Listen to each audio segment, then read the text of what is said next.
All right, here we have a story. I don't remember if I told you the story, but I'll tell it again. If I did tell it, it's a good story. I went to the Lubavitcher Rebbe for Tishrei. This story must have happened 25 years ago. Anyway, so it was maybe a little bit less, 20 years ago. Anyway, so there was some reason why I had to be back home right after the holiday of Simchat Torah. Simchat Torah is the end of Sukkot. So as soon as I could, right, the day after whatever it is, Sukkot was finished, and it was in Israel, it was still Sukkot. It was still last days of Sukkot, and the way they do in Israel is that Chabad at least invites all the Jews from all over, and they dance. And my wife used to make this big get together because she was in business, and all these people used to come. Anyway, so she wanted me to be there. Okay, so it ends up I'm on the plane, and the plane is about to take off, and I'm dead tired, really tired. If you by the Rebbe in Sukkot especially, you almost don't sleep at all. In the daytime, you go out and you do lulav, and and etrog with people on the streets. You go to Manhattan, and in the nighttime, they dance. You dance the whole night in the streets. And in the daytime, you have to pray. You eat something, and it ends up you catch an hour, 2 hours. So you go after 7, 8 days, you just don't sleep, especially in Simchat Torah. So I'm dead tired. And so I'm sitting there. So I think to myself, 1 second. You're on this plane. The plane's going to Israel. There's Jews on the plane. You have to stand up. And, the plane takes off. And we're in the air. And they say, okay, you can undo your safety belts, your seat belts. Undo the seat. And I think to myself, listen, Bolton, you're a Chabad Chassid. You have to stand up, take out your tefillin, and go around and ask people if they want to put on tefillin. So another voice inside of my head says, I mean, are you nuts? You're so tired. You're just knocked out totally. And then all of a sudden come all these other, no one's going to put on. It's a waste of time. You're going to bother people. They're all going to be mad at you. You get kicked off the plane. Now is a sensitive time. I think this was after 9/11. Anyway, so back and forth, back and forth. So I figured, listen, at least I'll stand up. So I stood up and I looked around, and all I wanted to do was just, sit down and go to sleep. So I stand up and I look around and I say, oh, there's no one to put tefillin on. Easily half of the people were religious Jews. They had big kippahs on, some of them, and different types of kippahs, but they were all religious. Then there was another big percentage that were missionaries. They were going to Israel to do their evil work, and they had little flags, all men little flags on, and there was one guy that was sitting there, he had like a big sort of a flag. And they were going, so I figured, okay, who's there to put the tefillin on? Nobody. So I sit back down. So then I think to myself, okay, the Rebbe would be happy with me. I did what I had to do. But then all of a sudden came into my mind a thought, what would Rabbi Mendel Futerfas do in such a situation? You see, there's a reflection of you looking at you. What would Rabbi Mendel Futerfas do? And say, okay, Rabbi Mendel Futerfas, I told you a little bit about him. I knew him pretty well. And we were together in the yeshiva. He taught by the Israelis, and I was in the Americans. So we talked a lot. Anyway, so I thought to myself, what would Rabbi Mendel, this is already after he passed away, what would he do? Now, he was a very positive person and a very, you want to call it fearless person. When there was something good, he just did it. So I thought, okay, so I thought to myself, okay, what would Rabbi Mendel Futerfas do? He would ask somebody. So I took out the tefillin. There were no opposite thoughts. As soon as I made up my mind, that was it. It was already done. So I'm looking around, who can I put the tefillin? So I'm thinking to myself, listen, maybe one of these religious guys is not put on tefillin today. Sometimes people, maybe one of the missionaries are Jewish. Could be that they're Jewish, and you can't tell. And I'm sitting there thinking, and all of a sudden there's this fellow that has like bushy hair, and I think that, well, I didn't see him before. So I said, are you Jewish? And he said, one of his friends said, leave him alone. even though they thought, I was a religious guy, I was going to, wanted them to be, to pray with me or something. So someone else says, what is that? What does he want? He says, I don't know. So he says, get away, go away. So I said, oh, where are you fellas from? I didn't see you. So, oh, we're from a Jewish high school in Texas. So someone says, what is that? I'm holding the tefillin. And this kid with the bushy hair says, I know what those are. I saw my grandfather put those on once. Those are called tefillins or something, right? So I said, yeah, they're called tefillin. Every Jews do it. So this other kid says, listen, will you go away, Rabbi? Go away, go away. So the one with the hair says, well, what do you want? I said, I want you to put them on.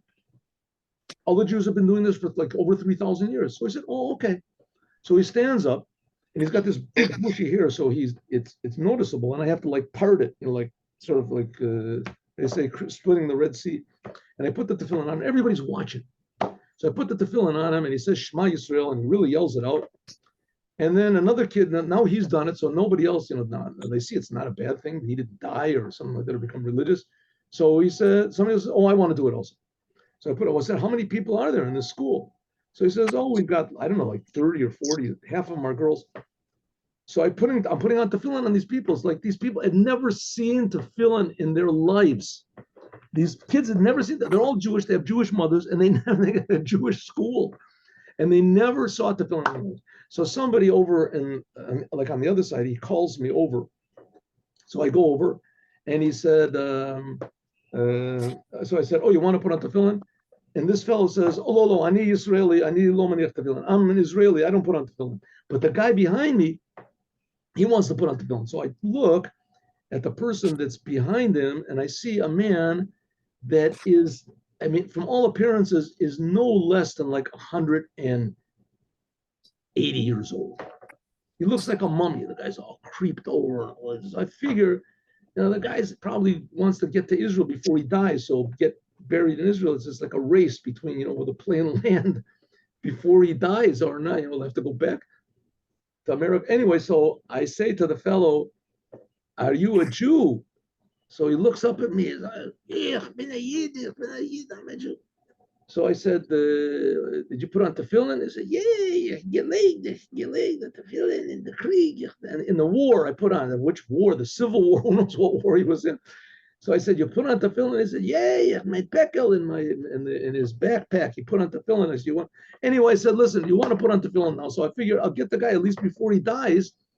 He'll put on tefillin, who knows what's going to happen. So he put on tefillin, he stood up, and he had a helper with him.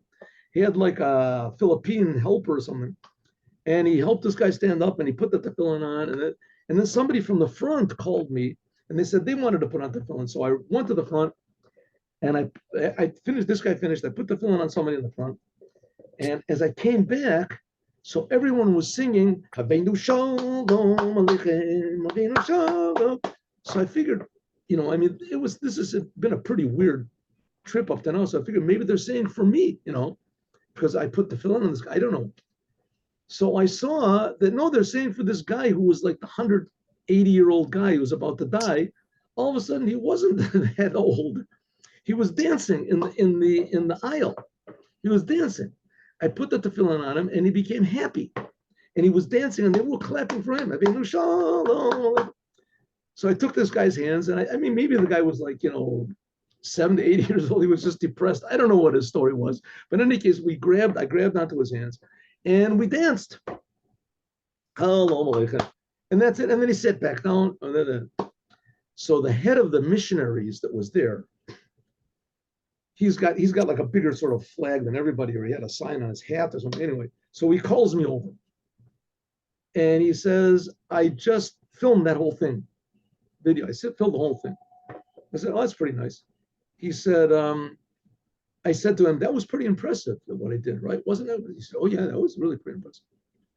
So I said to him, listen, my friend, if your religion is right,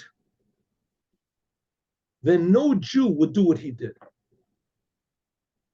What's their religion? They say that came along a new guy, and then he changed the whole Torah, and he made a new Torah, and there's no more commandments. No more commandments. The Jewish people have been redefined. It's not according to the Torah anymore. You can marry anybody you want to.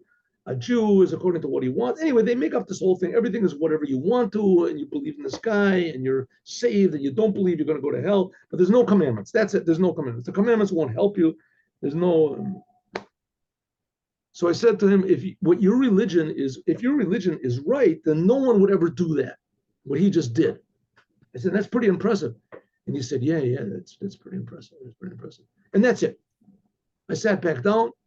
And suddenly I thought to myself, wow, if I wouldn't have listened to that one little voice in my head, what would Rabbi Mendel Futerfas do in this situation? If I wouldn't have listened to that, then about 20 people would not have put on tefillin. And not only that, this missionary also died. That's not the end of the story. One little thought activated me to be crazy, and all of a sudden these kids would never put on tefillin in their lives. They put on tefillin, including to that people. There's a couple other people also. Anyway, about 3 months later, so I get an email. This guy, I gave him a card. I used to have cards, calling cards. Anyway, this missionary guy, he wrote me back an email, and he sent me the pictures that he took, the video. It was maybe 15 seconds or something, 20 seconds. And he sent me this. Says, thank you very much for the conversation. Something like 5-6 years later, this missionary guy, he wrote me back again. And he said, I want you to know I'm still thinking about what you told me on the plane. So the whole thing, of course, came originally from the Rebbe, that the Rebbe said we have to go out of ourselves. That's what we just finished learning. But even more from one of the Chassidim of the Rebbe that was actually took the words of the Rebbe to heart. He was the one that had an influence on me to do this crazy thing, and had an influence on them, the people, to do even crazier thing. I mean, I'm a religious guy, so I did a religious thing. They're not religious. What did they put on tefillin for? 15 to 1. Because the answer is not a religious thing, it's a Jewish thing. It's a godly thing. And because of that, this mission, who knows what effect it had on him, who knows. But for sure, a little bit of light pushes away a lot of darkness. And now I'll tell you over 2 sichas, but in a very short way. Let's stop the sharing. Here we go.